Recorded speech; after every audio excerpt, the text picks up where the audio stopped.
Welcome to the Finding Mojo podcast. Watch and listen to conversations about humble beginnings, struggles, and victories. Maybe that's one of the reasons why I'm where I am right now, because I'm kind of stubborn. So no, I gotta do this. Character development really did start when I cosplayed. You bump into troubles when you're younger, and then you realize, oh, I did wrong. Featuring a healthy melange of guests from different walks of life. We're trying to find ourselves. We're trying to land our feet on the ground and be part of society. Who are we in society? How can we be useful? When it comes to youth, I don't know, if you're like 18 years old or 21, 22 years old, just go love a person, love what you do. When you get hurt, just accept it. It's all part of growing up. Be inspired, get creative, and find your own mojo. The Finding Mojo podcast, powered by BSA Solutions, the place where bright minds meet. A certified great place to work.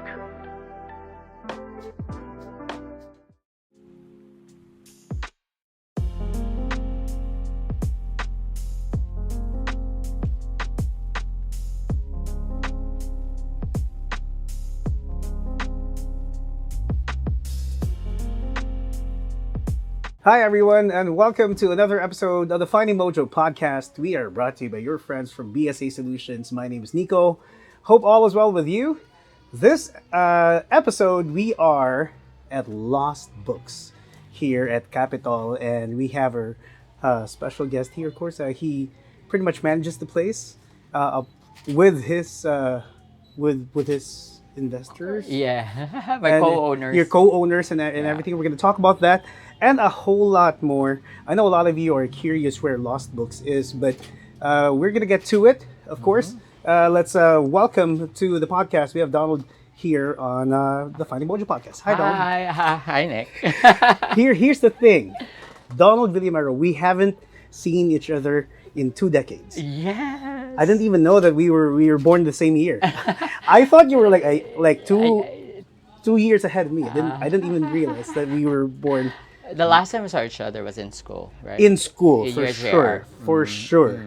The thing is, I see you around in school. We have different cliques because you're more on the performer side. Because you did a lot of performances. Yes. Oh yeah, you were in dramatics, right? Yes, exactly. Sheesh. Dramatic. We're both MassCom coordinates, and we are. This is basically like a mini reunion of sorts. And I love catching up with you, especially that I got to see your social media and you were able to open up Lost Books. Yes. Now, before we get to Lost Books, first question, what specific learning from college, from our MassCom days, help shape you and mold you to get into the publishing world? Yeah, so I majored in journalism. Okay. And I've always wanted to write. I feel like I had, some things to say. Okay. And I don't know, at the time, I just really wanted to write. I wanted to do, I wanted to get into literature. I wanted to read, but I don't know, for some reason, I was having a hard time reading at the time. Like, to get into a healthy reading habit. Okay. So I was just writing, keeping a journal. Question: What were your early write-ups about? Right up. So okay, my write-up is really about my frustrations. Oh, okay. Which is very relatable. All right, at journals, the time. all that. You just yeah. really wanted to get everything out. You have so much emotion in you. However, though, funny thing is, I was looking back and said, why publishing? Where is the deep love for publishing for me? Okay. Where did it come from? And I realized that when I was growing up, every time when it's Christmas season and I have to draft a letter to Santa Claus, I always ask for books. It's always that's my favorite gift growing up. Okay. Books.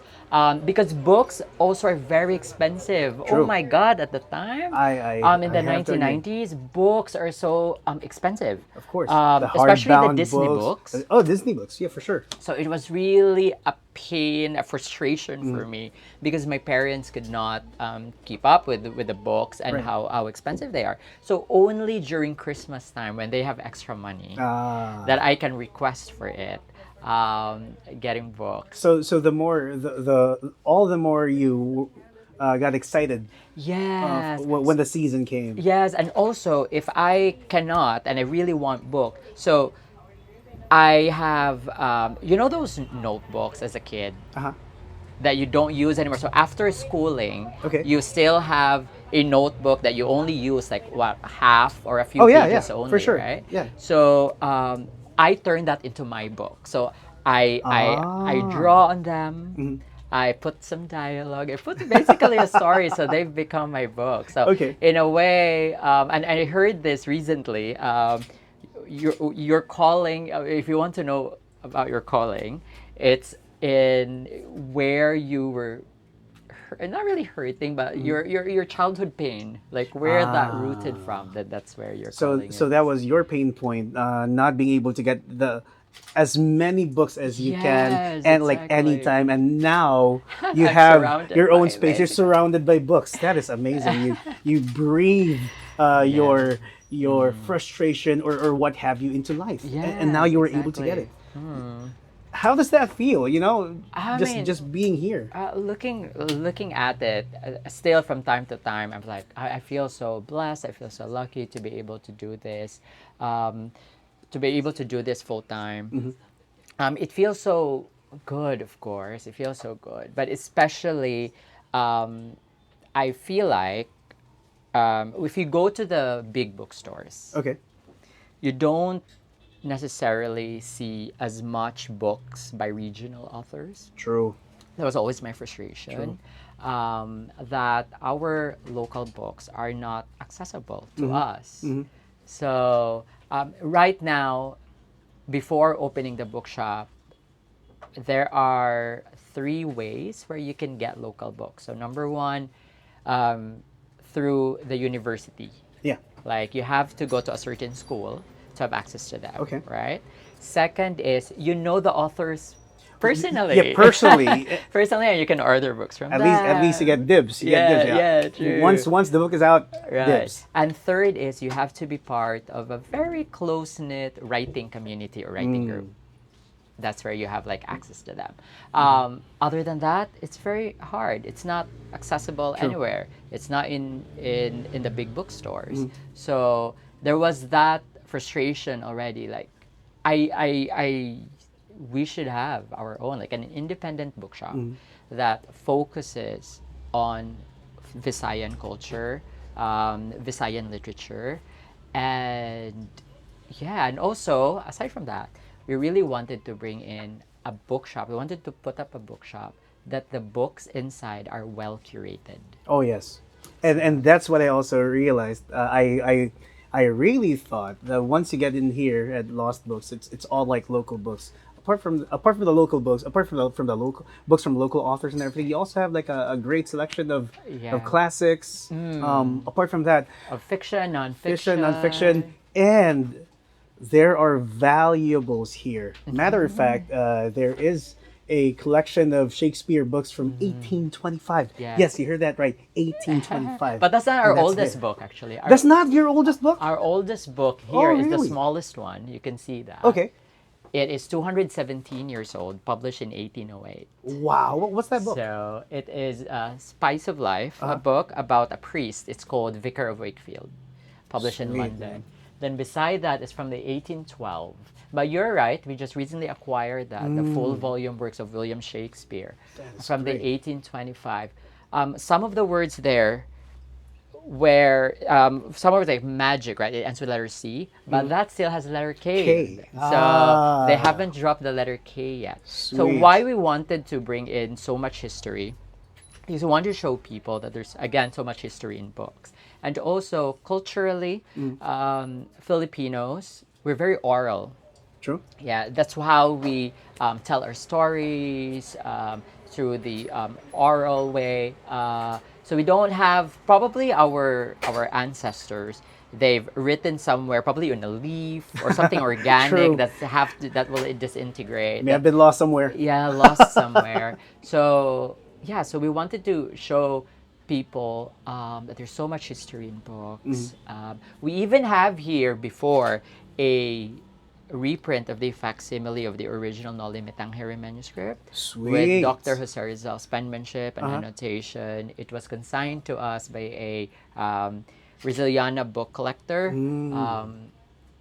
I love that book so much. Unfortunately, it's already sold out. Oh, but, it is. Okay, yeah. that's awesome. So yeah, it's so this book is really, I mean, this bookshop is really a treasure trove of some sort.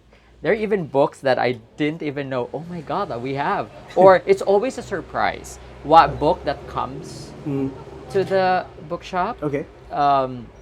Okay, before we get to the books, I want to highlight more info about you. Okay. Because now through this, people will understand why you love books, why you love publishers, and why Lost Books came to life. Okay. Now, another thing that's that we both have in common, apart from us being MassCom coordinates over at USJR. Adelante. Okay. Haven't heard of that. I know. You also work for a publishing company here in Cebu, right? Let's talk about that. Yeah. When did you start working there? 2004, if I'm not mistaken. A long time ago. Okay, long time ago. I feel like it's a previous life. No, I think it's like if I'm not mistaken, if my memory serves me right, it's about like 2006 because I graduated 2005. Okay, so it has to be 2006. Yeah, okay, 26. Cool. 2006. Okay. So I it was my first. So they were looking for a copy editor. Okay. What's a copy editor? What does a copy editor do? Okay. So the copy editor does so. If you have like a manuscript, right, and you want it to be edited, there is a developmental editor. So developmental editor will go through your story. Oh, maybe we can develop it in that way. Okay. Restructure it so it completely. There's a chance that whatever you wrote before will not be exactly. Okay, yeah, got it. It would be completely changed, right? Got it. So it differs from copy editor. A copy editor do not look at structure. Oh. They usually comment, but more often than not, they just make sure that your spellings are correct. Grammatically correct. Your punctuations that you're using are right. Your phrasing, the subject-verb agreement, and all that. Okay. So I was doing that. I was a copy editor. So you love the nitty-gritty. I love the nitty-gritty. Okay. I was like, okay, this is something I because at the time, again, here in the Philippines, it's always like a broadcast medium, right? Media or print. Yes. Right. So especially in the early TV, radio. 2000s. No, okay. Yeah, Sorry TV, for the radio. Folks So it could be either in broadcast, you're going to be on TV or radio, or you can be in print. Yes. Those were our options back in the early 2000s. So it didn't ever come across my mind that publishing can be a thing here in the Philippines. Well, at least that I was aware of, right? So I've said, oh, this is a good, maybe this is a space I want to be in, which is publishing, book publishing specifically. Right. And then, so I'm so happy. I've learned as much as I can in the 1 year plus I stayed there, 1 year and 2 months. And then I wanted to, so I was working for a self-publishing company. Right. There's a huge difference between self-publishing and traditional publishing, right? Because once you hit the traditional publishing market, there's a huge chance whatever you wrote may not be the actual book that's published. Exactly. It's so hard to get into traditional publishing than self-publishing, right? Because self-publishing, as long as you have the money. Yeah, for as long as you have the money, you can even have the option of don't make edits. That's it. Keep print. That's it. But it's completely very different with traditional. So, right. So my goal at the time is that I need to get myself to traditional because that's really where my. Because you already had an experience with self-publishing. I said, oh my God, this is so good. But I need to go to traditional publishing because for me, at least for me, I feel like this is the actual publishing, the traditional Right, way. right. So I joined a few of my friends to Singapore. I went there and I started, getting my resumes out Okay. there. I tried everything actually from all different industries. Okay. But I feel like I was really meant to be in publishing because Okay. that's really the company, a traditional company called Wiley. Okay. John Wiley and Sons, who gave me my first traditional publishing break How long did you work there for? for a year, if I'm not mistaken. Was it? Yeah, around a year. Okay. And then after that, I worked for Universal Studios. Oh, you did. You did. Like the rides and everything. Cool. So I was one of the pioneer casts. Of which? The show was Madagascar. Oh, really? my And you God, played? Yes, I played one of the penguins. Like, I love it. I cannot forget. I it. did not know this. That's awesome. Because apart from being in publishing, Yeah. I'm also at the time, again, it feels like a previous life. I was doing ballet. I was Yes, dancing yes. ballet on the I side. did see that. I did see that. And so they were looking for dancers or performers at Universal Studios. I said, you know what? I'm still young. Let me just go ahead and take a break from publishing. But after a year, I came back to publishing. But I now did see the connect. You being a ballet dancer, Yeah. and performing again. The performer in you, you can't let go of because Yeah. he's been performing in a lot of events for Right, Masscom and everything, right? So that was cool. So after that, I returned to publishing, which Okay. is this time Pearson, the mother company of Penguin. Got it. Yeah. So And I was how long an did you stay editor. there? 5 years. As a Editor. copy editor as well. No, it's Oh. okay. Now it's not a copy editor. I was considered as an editor just in general. So what the editor does, everything. Oh, Like so the editor makes sure that the cover is correct, Right. that the cover artist does a good job. Okay. So I signed off everything, the layout, Okay. the thing that I did not cover. The only area I did not cover is marketing okay. and all that, right? And also, but for the content, I was heavily involved with it. So eventually, it gave me the confidence to put up my own independent publishing house. Oh, yeah. That's that. So that's why I put up an independent publishing house called DCO Publishing. What does DCO mean? D and Co. Donald and Company. Donald and Company. Yeah. Okay, got it. Because I found that there's like DCO, Yeah. and then I also found like DNCO. Yeah, it's Okay. actually D and Co. Ah. I just have to remove the ampersand. The ampersand, okay. Because if you are a self-proprietor, for DTI, they don't. You they can't don't put wanna. an ampersand. You can't include. You cannot include company. Characters, right? Yeah, Okay. you cannot include. There's a lot of things that you can't include. So I dropped it, but it's DCO. It's Got it. Donald and Company, publishing house.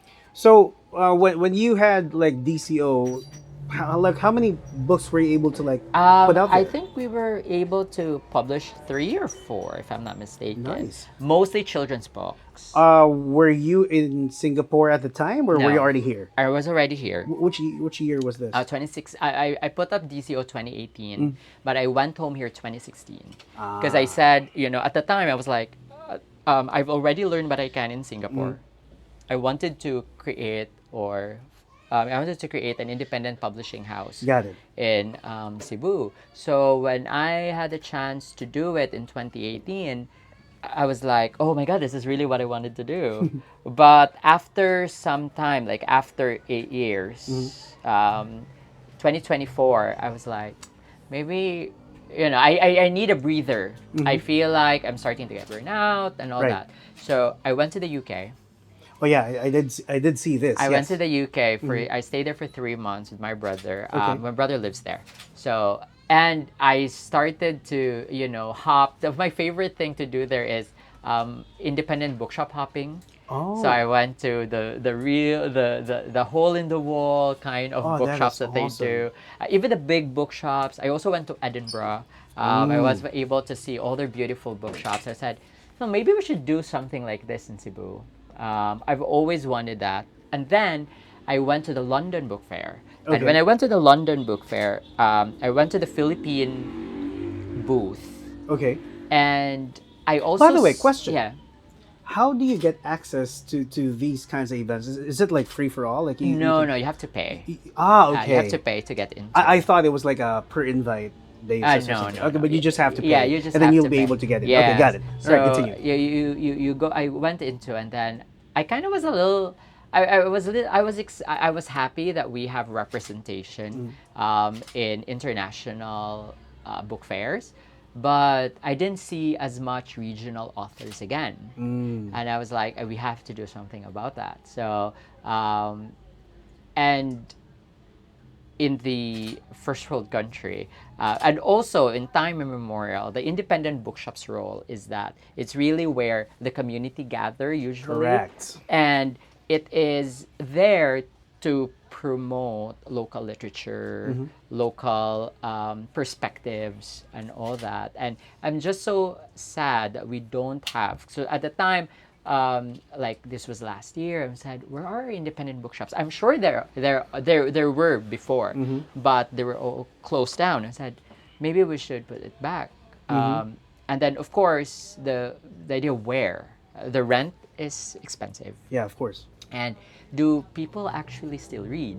You know what I mean? You know what? That's something I have a Okay. question Yeah, about yeah, that. okay, That's gonna be okay. for later Yeah. because I have that's basically like an elephant in the room. Yes. Like That we have to address. like Pinoys, we're so used to social media. Right. So we're so used to whatever we see on the phone that our attention span basically as people is so short. Now, in that space, they're even having difficulty getting people to watch their content. Right. How much more Exactly. getting these people to get off social The media media. and pick up a book. Right. Now, talking about that, Yeah. let's talk about then Lost Books. Okay. So you opened this last year, October, right? Yes, October And last year. why the name?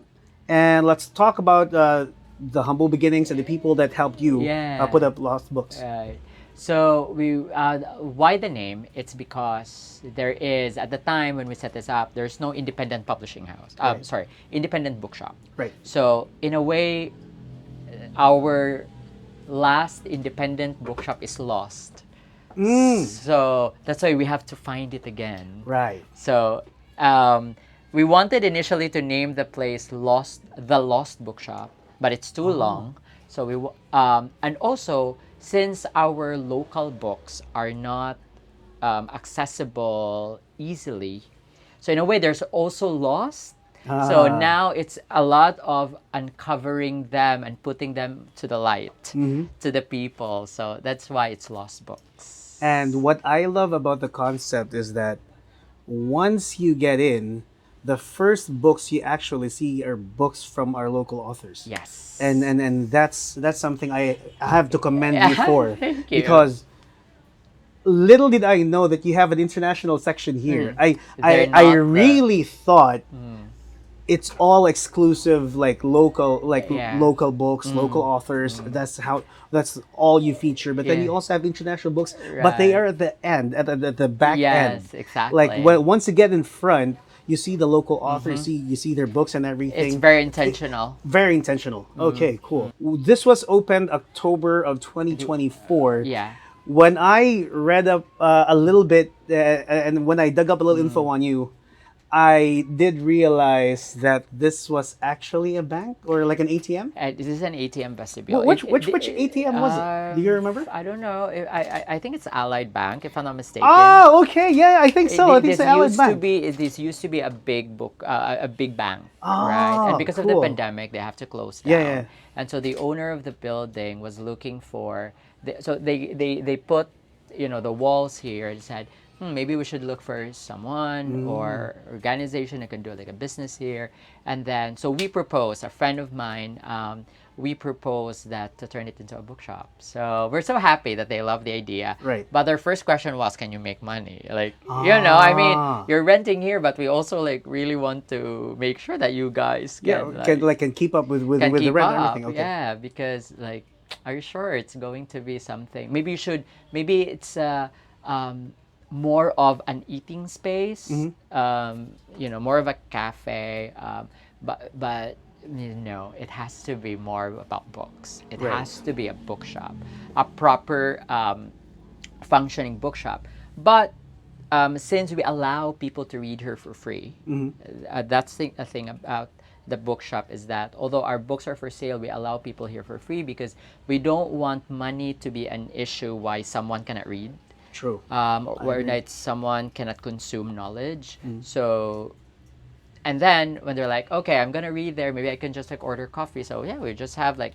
very short selection. Yes. And also our food, which most of them are pastries, Okay. we rely on independent bakers. So it's always different every So time. so it's very it's communal in a sense. Yes. Because you can have different like suppliers. Yeah, like, true. come for coffee or pastries or what have you. So that's really Right. cool. Yeah, so we wanted to. This has essentially become a third space as well. Yeah, so people just come here. They draw. They love people. They do people watching and just draw them, sketching them. They come here and write on their journals. A lot, or even just talk about people's reading. Or what I also love about it always puts a smiles on our faces when people ask us, you know what, I love your selection of local books. Yes. What can you recommend to me Ah, To that's help a me good start. question. to That's a help me good question. start reading more local? Right. So yeah. Now, who are the people who helped you? Yes. So Your co-owners. So to yeah, speak. my co-owners. When we set this up, it was just the three of us. Rachel, her name is Rachel, me, and also Anne. But since then, Rachel got busy with other businesses, so it's just Anne and I, or Anne and me, and then we have like two more business owners right now. Their name is Michelle and also Joy. Yeah, just really book people, and, Yes. and they just really want to, like, we wanted to create just a safe space for our fellow book lovers out there. Because the thing is, Basically. like while you were away, we were here and we got to see a lot of people come in and out of the door, and a lot of them are curious about the books. The thing is, they may not necessarily like step in and then buy an actual book, but I think what's more important here is the word of mouth. Right. The fact that they know where it is. Oh, so this is a really cool place. Yeah. I haven't been here. Oh, there's a lot of books. Yeah. I might give it a shot. I'll bring my family here. I'll bring my partner and what have you. The location is great, I have to say, because if you want to come here, you really have to walk. You really have to. You really have to walk. You At have the to same find time, your own parking Yeah, you space. find your own parking space. But if you come here, the intention is to really check the place out. Plus, you have a really great location. You're near the capital and everything. Yes. It's really and good. also the thing is, we don't pay for marketing. True. See, word of mouth. Like I said, the It's all word of mouth, and that's is- very is perfect. intentional because a place like this need to be discovered. I Yes. feel like with social media, everything is just really given to us. Yes. A click and then that's it, right? Right. But we long for spaces, and I think it's good that we still have spaces that you get to discover, and that is why we rely on the word of mouth. Right. And people have been so generous and so Uh-huh. creative with their content that they a few of our content goes viral. Well, not our content, their content goes viral on the internet. It has nothing to do with us because we rarely post on social media. Right. Actually, But we don't post that much. And that's the power of social media. Social media is able to amplify whatever the message is, and it's able to like exponentially do it in the quickest amount of time. Yeah, and I think also, but this is also what I believe to be true, that especially for Cebuanos, we know what's authentic or not. That is true. That is true.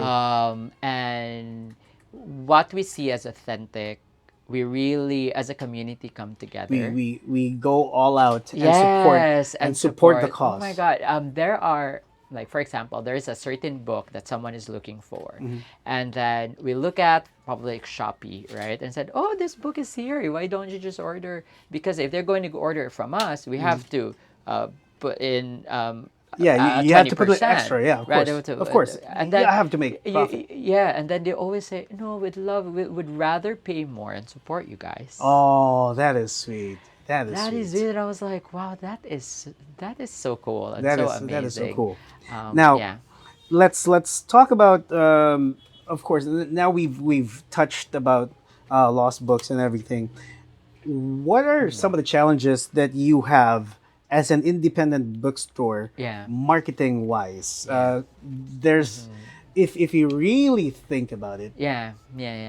this is like you're the only one of its kind as of the moment. As of the moment. hopefully it will inspire more people to create their Right. independent bookshop, which is very important. But what's the challenge for now? Yeah. For the challenge for marketing wise? Yeah, marketing wise. Yeah. The challenge for now, marketing wise, basically, well, which is kind of hard to answer for me to be Right. exact, because we don't have a marketing plan. True. Our marketing. So it's not a problem because it was never part of the. It was never part of the KPI Okay, or okay. anything like that, right? Yeah. So, but in general, the problem. This is so exciting Okay. because I feel like we are having a growth problem. In what sense? In what sense? So a school came here. Mm. A school came here. They love the idea that we are selling local, and Okay. I believe that's why they wanted to update their library to offer many local books. So they came here and almost cleaned us out. Oh, really?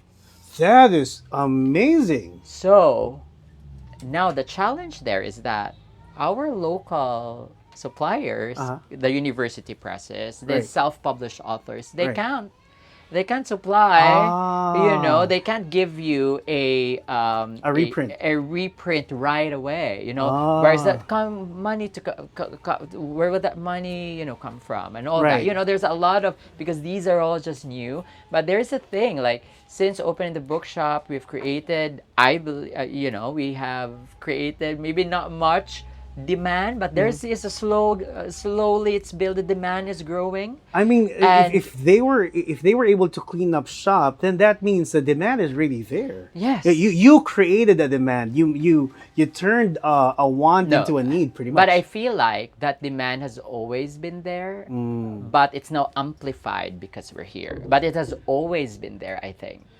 Okay, so it's kind of like there was a movie, 40-Year-Old Virgin, where this girl opened up like an eBay store, an actual eBay store. So he wanted to so this person walks in the door and wanted to buy this item, and this person was like, you have to buy it online. And he was like, well, what's the point? I'm already here. No, you can't buy it because, again, it's on eBay. So kind of like that. The fact of the matter is, these books actually exist. It's just that now that you see it physically, Yes. then you want it. Then you want it. Then you want it. And that- you want it right now. Exactly. So this has been such an eye opener for us, because of course there was initially, it was like, well, people read. You know what we realized? It's not the people. There will always have a demand for it, because of course we want to read our own books. True. Of course we want to consume our own perspectives on things. It's just we don't have an infrastructure that you can just go in and buy them easily. It's the infrastructure that's missing, I think. Now that you have the infrastructure, and now that you're able to see the book, you now create a sense of urgency, Exactly. like for them to buy the book right then and there, instead of just browsing on whichever Right. social media platform. Oh, that's a book. But then there's like 20 of them. Right, exactly. So you'd be like, okay, maybe not today. And then you step into lost books, and then you see the book, you see the actual book, you get to hold on to that book, check the pages, and you're like, okay, I'm gonna get this now. Yeah. I'm not leaving the bookstore without this book. Yeah, That's great. That's and also I feel like people loving this space so much. It's because of the curation that we have. I agree. The selection that we have, it promotes local, so it makes them feel good about themselves. And also, even they can also see that we are very intentional in everything. Even our walls painted by a local artist. Oh, yeah. It features flora and fauna of Cebu, especially the endangered ones. The funny thing is, Christian actually pointed it out when we looked up. Apparently, these are like also like Gifts from people who come here. So They get a page, they rip off a page from their journal and they give to it's us. artwork too, pretty much. And look at this. Look at all the. I just want sweet. to draw our bookshop. Oh, and then give you to had them. it framed. Yeah, and we had That's it cool. framed. It's so cool. That is really good. Yeah. Now, let's talk about some of the books that have been sold here Okay. at Lost Books. What's your favorite book among there's a lot of them here, Yes. but Well, my favorite are 200 years old books, of course. I love them so much. But so apart, here- how about the ones that were sold? Which ones are your favorite? Yes, my favorite. So for the first time in one place, we able to offer to the community the 3 Cebuano classics. It's Felicitas, Ooh. Oh yeah, I saw that there. Apdo sa Kagulanan, There as and well. also Brother Bird, or in Bisaya, Walay Igsuon. So Walay Igsuon happens to be our very first Cebuano novel. Oh, I did Written not by know Juan that. Villagonzalo, the very first Cebuano novelist That during the is American awesome. period. So we had that book written in 1912 with English translation done by the Cebuano Studies Center director, Dr. Hope Yu. I love that so much because we're now uncovering, and we love telling people, we have history. We have history when it comes to like literature, and here they are, our 3 classics, and they were written in a time when we were still trying to figure out, it was Right. trying to figure out itself. So, and we have them available here. Isn't that so cool? That is cool. That is so cool. And we have anthologies of different Cebuano plays. We have Tigmo, which we always give out when I was growing up. Yes. During Tigmo. Motigmo Yeah, especially during brownout. You know what tigmo is? It's Riddle. like riddles. Riddle. So we used to do a lot Yeah, of we did. riddles. We did those. So now it's here. It's like available here, and those have been like my 3 top books. And slowly people are being, like trying to put up their own. Like someone came here, an author wrote about a fiction story about the meeting of Rahumabon and Magellan. So people are trying to explore that because I feel like before, let's not touch that, Right. right? 'Cause, like, it it's has to already- be historical and accurate. Right. It cannot be a historical fiction. Like there's always that fear, and that is why I always like, where are our children's book about Sinulog?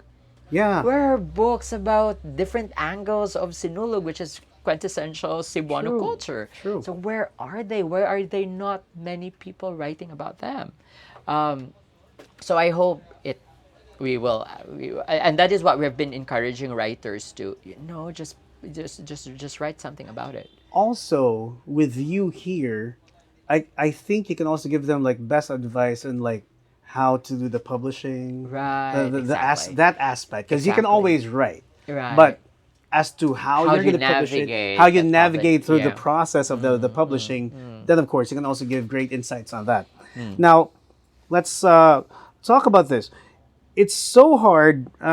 Is it actually difficult to get people to be interested in locally published books from authors and what have you, Yeah. or has it become easier? Because then, of course, let's put it Right. in perspective. Of course, you have your international bestsellers Yes, here. There's yes, a lot of yes, them yes, here. yes. Now, because of familiarity, they might Right. pick up a thing or two from here. But then, of course, these books from our local Right. authors, they may be it may be like an alien space for Yeah, them. But true, then, true. unless you're the adventurous type, then of course you pick up those books too. But how does that Yeah. compare? How? All right. This has been. I feel like these books you can just get anywhere. You can just go online. I agree. You get them, and So what's stopping them? It's all there. So I think what's very important is that to develop like a healthy reading habit, and then I always say read books that you really love reading, read topics that you really love reading, get into that habit, and eventually you will find your way. But I also feel like since this can be, you know, get anywhere else in the world, basically, or online, what they cannot get are the locals. So they're always naturally curious. Okay. So, hard or not, that's the question, right? To be honest, we're not having a hard time because here at Lost Books, we don't. This is the place that it's not about hard selling. True. It's like I your agree. preference, and here, and if you want to, you know, if you want to get into local books, then it's also there. So it's always, and that's what I love about bookshop. Okay. You can actually be an actual free human being because you have all these ideas, and some of them may be opposing to your beliefs. Okay. But then you have the chance to choose which one you consume I without agree. any fear of prejudice. Here's the thing. My wife knows this. When we step into like an all-you-can-eat buffet place, I always get lost in like which one to eat or which one do I pick up first because there are so many choices. When you step in here at Lost Books, it's like I feel like I'm a horse with those things that they like put their eyes so they can only look at one thing.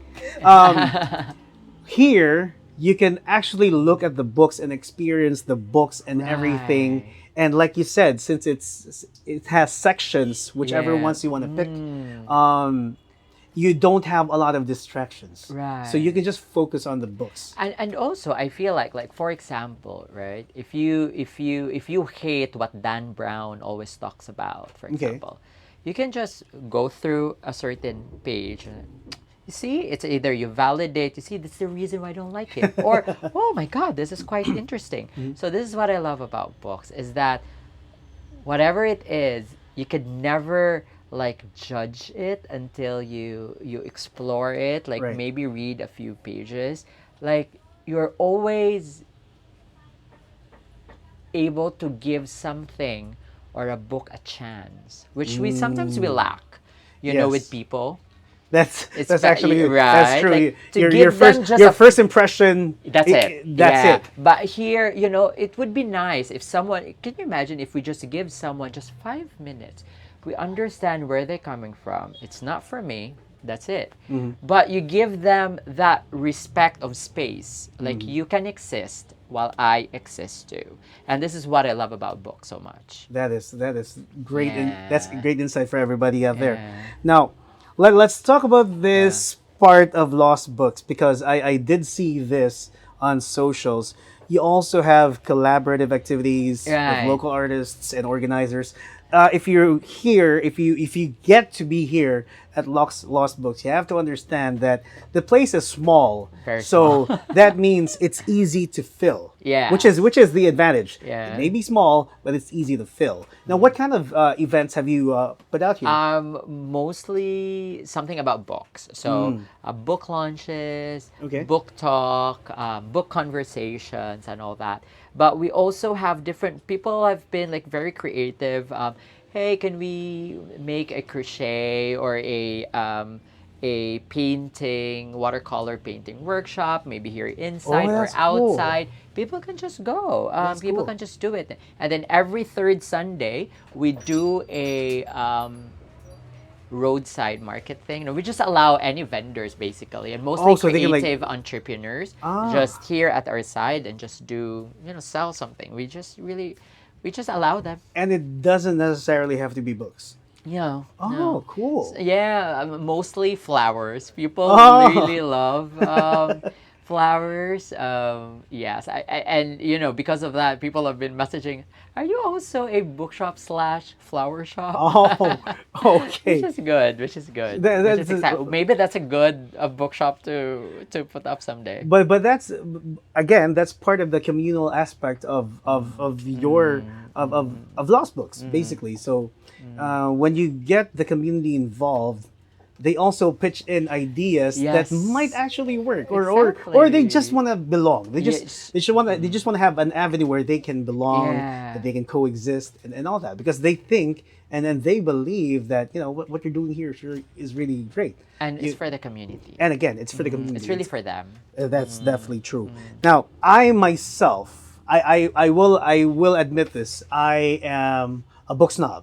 I don't really like reading books. My wife knows this. Around the pandemic, I bought a book. What was that again? The Art of War. The Art of I War. only read like 2 pages and I haven't Okay. finished it. I'm a snob. My attention span for books is like really short. Yeah. But I remember you mentioned Dan Brown, the Da Vinci Code. It was about to be out in cinemas. Yeah, there. And my cousin was like, Koy, you have to read this book. You have to read this book. Get this book. And now I was able to read it, and I was able to read it in time before it went out. Went out in cinemas. And then I watched it.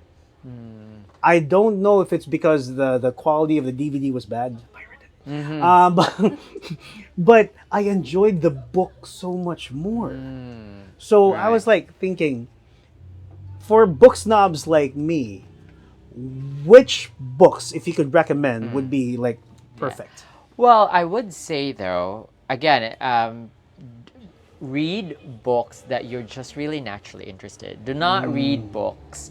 If you don't have a reading habit, do not read books that you're not interested, because it's just not going to work. I mean, it doesn't also make sense, right? So only read books that you are really interested in, the topic that you're interested in. Right. Like if you are into sci-fi, read something sci-fi, right? If you're into fantasy, if you feel like, then read into fantasy. And the best way is to also know if, do I really like sci-fi? Do I really like, is to read again the synopsis, which is found at the back. Yes. Okay. Or just the first few pages if you like the pacing, and then that's it. But if you feel like your Art of War, maybe the writing or usually the translation is not to your liking, then you just have to move on, and that's it. I mean, it's going to be, but eventually you will find. As for me, I feel like also I started reading when I started reading self-help books, because I was at the time of my life, that was my interest. Like I want to learn so much about myself and all that. After reading around 40 to 50 books of self-help, they started to sound the same. I see now the pattern, and they are just being worded a different way. And I was like, I have to move on somewhere. And then that is great insight right there. and then I read Harper Lee's To Kill a Mockingbird. Okay. And then completely changed. Oh my God, this is it for me. Like fiction, classic. That's where my reading journey started to go. That makes sense, because again, if you're into the genre, especially for self-help, there are only so many ways to flip a script. Yeah, true. So like you said, it's just worded differently, but it's pretty much the same. Pretty much the same. That's great advice right there. Yeah. Like the reason why I loved the Da Vinci Code was because it was so fast paced. Yeah, It true. was so fast paced, and then there was so much info given to you, and it was more like general knowledge, pretty much. And I enjoyed the fact that it's like 3.14 was so the length of this part of your body is also the same as this part of your body. Something like that. If you read the Da Vinci Code, it actually tells you about that. But because of all these info like given to you, shoved at you in rapid succession, I was like, oh, okay, this is really cool. And there's adventure, there's suspense, all these things. That's why I wasn't able to like. There would be times when I was reading, it's like I can't stop, but I have class tomorrow. Something like that. True. So that was the kind of thrill. And also, I that's wanted. the type of book that you should be looking out for, because there. there are like the fast pace, and you Yes. get all the information. No more dallying. Like it goes there, very packed, very tight.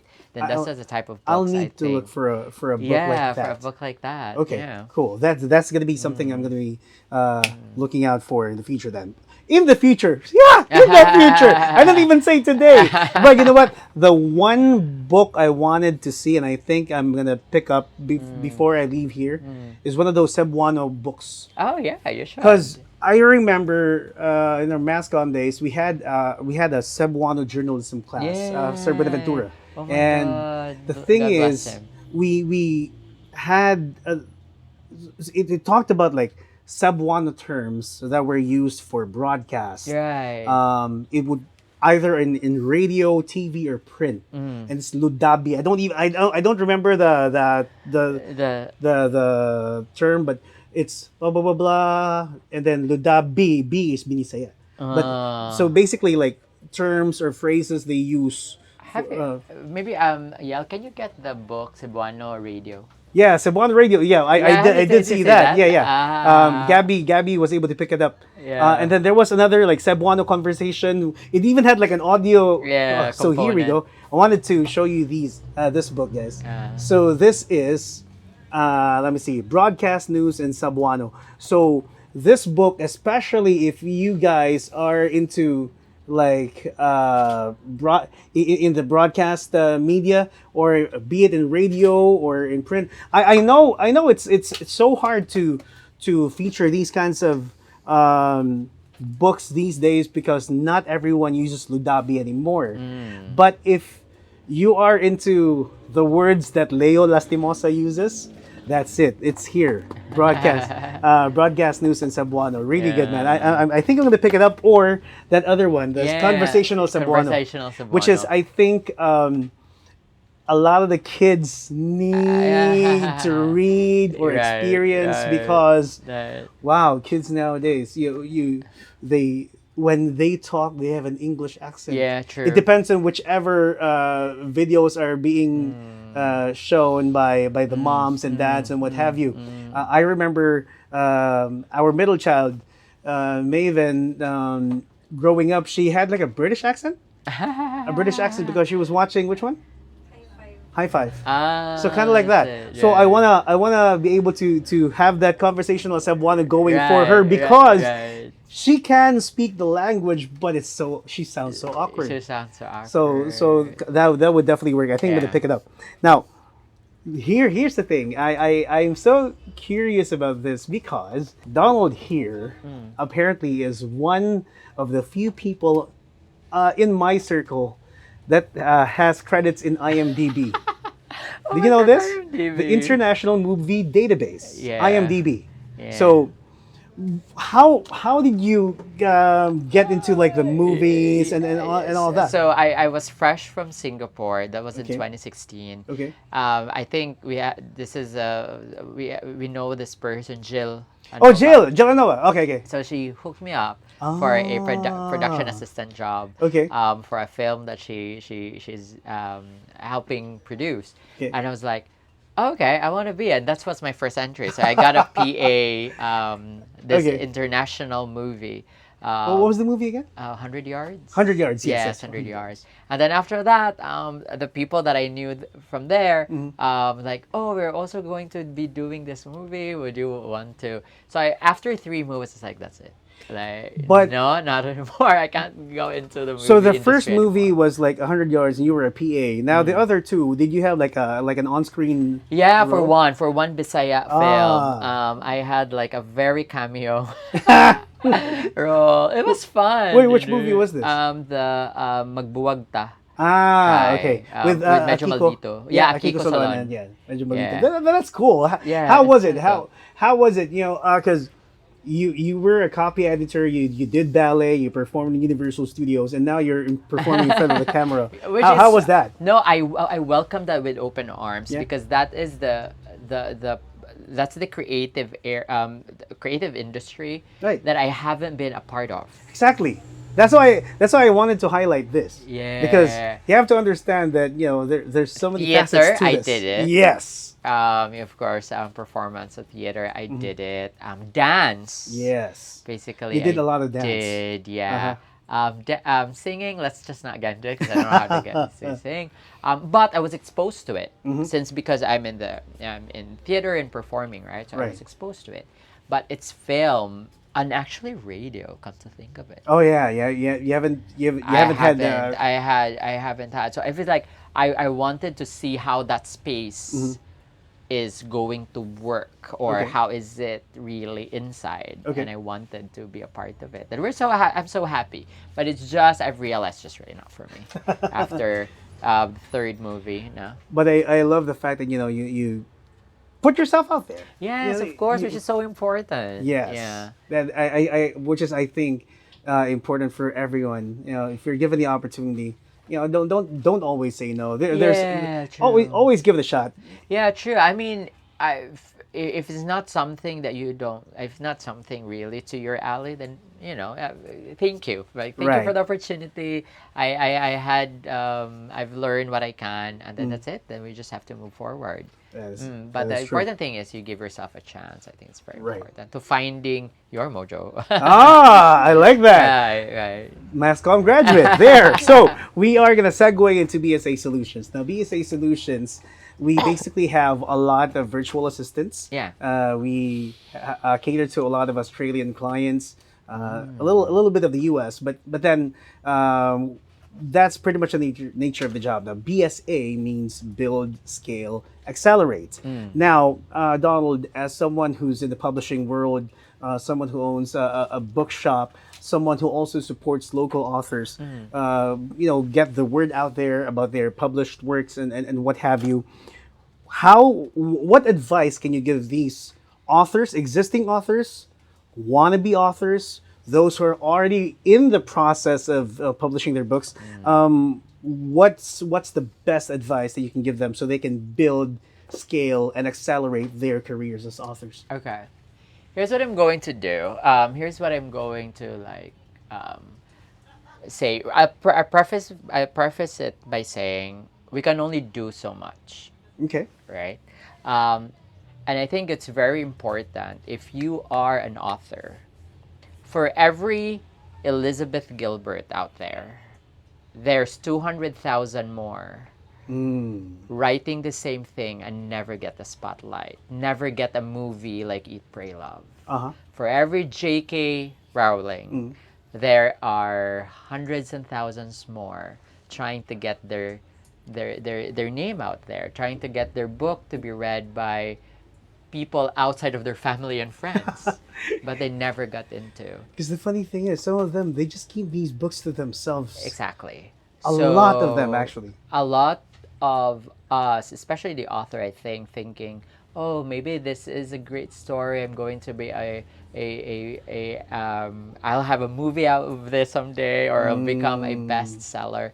We love the benefit that we can get out of it. Right. But the truth is, those are outside of our command, right? Outside of our hands. So it's something as an artist, because as an author, you are an artist. True. It's really just to put your story out there, and will people actually like it or not? It's not really it's beyond your control, and that is up to them. That's correct. It's not up to you. And to scale, I believe, to scale is to find what's authentic to you, write it in the best, honest way as you can. You put it out there, and then that's it. That's it. If it will resonate with millions of people, then that's good for you. But if not, until then, just really just be contented in a way, contented in the fact that you have put your story out there. I love what you're trying to say, because the thing is, success in this field, you can't dictate it. I think the message has to come across. Right. And that's why I think I love how you preface everything by saying, it's all about authenticity. Right. What works for you, and what kind of message you want to bring out to people, pretty much. Right.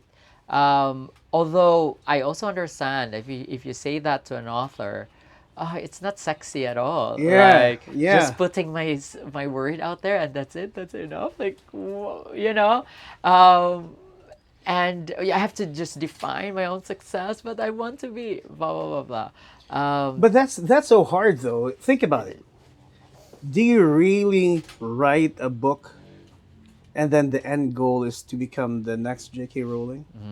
I don't think that's the right approach. That's and also unhealthy approach. Yeah, it's very unhealthy. You're putting yourself too much Yeah. pressure You're setting yourself for, for failure. for actually. failure. That's why I think if you want to be like an author and everything, you have to be content in the idea that you're able to publish your book and you have people who are able to read the book and maybe put a little thing or two out there. Hey, I read this Yeah. book, really good. I think that's rewarding. That's your that's your delayed gratification, so to speak. Yeah, true, exactly. Because it's so you can't. I cannot really see myself, or I can't imagine someone who's, let's say, in their 20s or 30s and then writing and then thinking this book is gonna be on the shelves and on every bookstore out there. Come on, that's not Right. realistic. Yeah, true. That's why I think these kinds of spots, lost books, these places should be celebrated, because these independent publishers and everything, they have a place to put their book, in a space at this particular area where people can actually check your book out, pick up and everything. Hopefully, you get people get to like support your book by buying them and everything. I think like that's a great step into maybe getting another book published, Right. or even a reprint. A reprint Yeah, would yeah. be great, man. Publishing is a muscle that you need to develop. That is why a lot also of authors, and I talk to them, say, I have this book idea, and then 5 years after, It's still an idea. It's still an idea. So it's always like, oh, I tried getting my it's so hard to finish, and then you have to understand all the publishing. It is very hard work, right? It is hard work. But the thing is, you need to develop it first like a muscle. And what you can do, there are so many ways to publish a work that doesn't have to be a book. A zine is a very good example. Put a short story version of that idea and sell it to magazines and newspapers. There's so many ways, and when you if you get published, then it gives you, that kind of validation. Street and then, cred. Yes, and then put a book someday. It's always going to. It's safer for that. It's not safer, but more. It's sustainable. More sustainable for you to normalize putting yourself out there, publishing it. Now, for someone, like I said, who's a book snob, you've turned things around for me. I'm appreciating everything that's here. I appreciate lost books, because this is, again, this could be I would say, your legacy to your contribution to Cebu, pretty much. Down the road, this is your contribution to Cebu, and not everyone gets to be able to do that. Now, the fact that you're able to do it at this young, and the fact that you're able to actually put it out, and it's almost a year. Coming This October, that's really awesome. You know what? But you know what? Where my mind goes, right? Okay. If you see like National Bookstore, they used to publish important works of True. Philippine literature. True. But eventually they changed. Oh. Now there's Yeah, it's they're not going for like yeah, the more- international section, yeah. blah, blah, blah, blah. Yeah, and also more of school supplies. Yeah, school supplies. I agree. If you see Solidaridad Bookshop, is an independent bookshop in Ermita. F. Chanel Jose, the Chanel national Jose, artist for yeah. literature. Now the children are selling it, right? Oh. So that is my thing. Speaking of the legacy, right? How can we make lost books survive even after we're all gone, Okay. and it still be authentic and true to its original core, which is so hard. True. Which I believe that is why, and that is just for me. Although I birthed the idea of lost books, I feel like I'm not the owner. I mean, I do have co-owners, but I feel like we are more of custodians. But it's really for Cebu, and eventually we will have to pass it on to people who really will bring the lost books to a whole new level. And I think that shouldn't be in the private hands. That's just for me. I think it should be a foundation. Yeah, it's more sustainable. You get more books. At the same time, It picks out the right people who can Right. continue the legacy. that's- Because usually here, what I notice here in the Philippines, owned privately, and then the next of kin yeah, they may does be. not They have don't the, have the same heart. the same heart or the same. Yeah, pretty much. That's the right word. Yeah. So that is why that's always in my mind. How can we make lost books, even if not this place, but just the value of it. That no matter where it's going to go, how many years have come past, it will still be lost books. That's always in my mind. So hopefully, you who's watching, we are hoping that you're one of them. Whatever happens, you'll be able to help out Lost Books. Retain its legacy and continue the legacy and pass it on. And also, it can be that Lost Book is just really the seed, and it opens up for more people to have their own independent bookshops. Right. Maybe to end this podcast, I think apart from us enjoying Lost Books, I think in this digital space, we also would like to be able to just get out of the digital Yeah, world, to escape. turn that Wi-Fi off, and just pick up a book. Right. There are ebooks. You're able to read them too. Yes, You're true. able. I'm not sure if you're gonna have the same experience, but to me personally, I remember back then when I listened to music on the actual tapes where you get the leaf and then read up on the songs and everything, the Right. artists and everything. I enjoyed that. Same thing with books. Yeah, It's exactly. different when you have the book in your hand. Have the book in your hand, so you get to hear, read more info about the book, who wrote it, where it was published, just even the smell, Yeah, the true. smell of fresh ink or what have you. Yeah. That's the experience that ebooks cannot give you, and I think that's really important. Sorry for cutting you. Yeah, sure. Although it's always a misconception when they say, "Oh, are you sure?" I mean, now everyone's reading ebooks. What can you say about that? That you're into you're into like physical books. And Right. this is what I always say, because there's always a misconception, is that they always ask us, which one do you choose, ebook or physical book? I always say, at the end of the day, our goal is the same: to share a story, to sell a story. That's it. Books, audio, ebook, they're all medium. Sure. But that's not publishing, actually. Right. Publishing is your story. That's what you publish, in whatever format. And everyone, I think, has a different way of consuming things. That is, they consume it in a way that is good for them, for their cognitive system and all that. And it might be an audiobook, because a lot of people learn more if they listen and that is worth celebrating. So we are all just part of a big happy family, I guess, of literature. So that's all that is.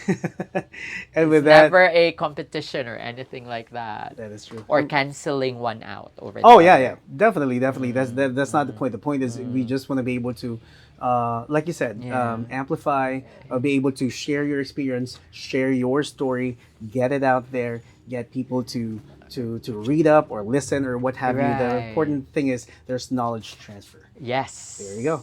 And on that note, Donald, hey, yeah. thank you so much, man. Yes. I'm learning so much about publishing. I'm learning so much about lost books. Oh my God. I'm just Thank you surrounded so much for having by a us. lot of books. Thank you so much for not saying no.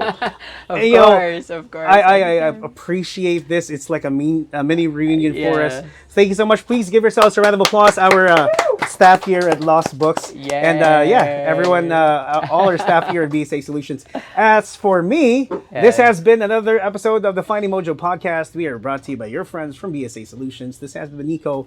You take care, and off we go to the next episode. See ya. Welcome to the Finding Mojo podcast. Watch and listen to conversations about humble beginnings, struggles, and victories. Maybe that's one of the reasons why I'm where I am right now, because I'm kind of stubborn. So like, no, I gotta do this. Like, Character development really did start when I cosplayed. You bump into troubles when you're younger, and then you realize, oh, I did wrong. Featuring a healthy melange of guests from different walks of life. We're trying to find ourselves. We're trying to land our feet on the ground and be part of society. Who are we in society? How can we be useful? When it comes to youth, I don't know, if you're like 18 years old or 21, 22 years old, just go love a person, love what you do. When you get hurt, just accept it. It's all part of growing up. Be inspired, get creative, and find your own mojo. The Finding Mojo podcast, powered by BSA Solutions, the place where bright minds meet. A certified great place to work.